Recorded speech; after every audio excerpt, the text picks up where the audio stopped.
How to make loading colorful animation in DaVinci Resolve.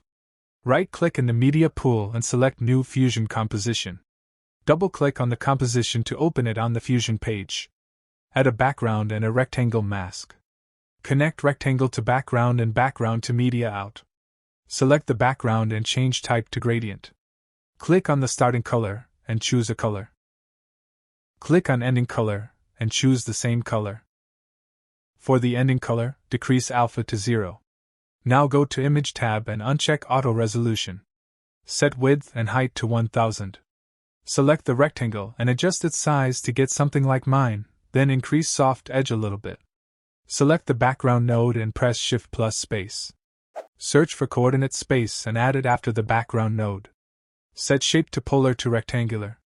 Select the rectangle mask again and adjust the width and height of it to have half of a circle. Add another background and connect it to the output of coordinate space to merge it. Select the background and click on the ellipse mask to add a mask to it. Select the background node, drag this dropper tool, and drop it on the circle to select that color. Select the ellipse mask and adjust its size, position, and soft edge.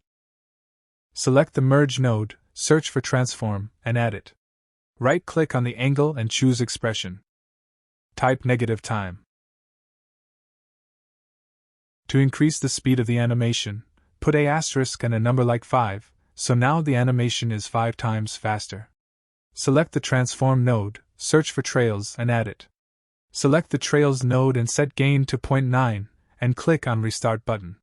Press Shift plus space, search for color corrector, and add it after trails node. Right-click on the hue property, and choose Modify with Shake. In the Modifiers tab, increase smoothness.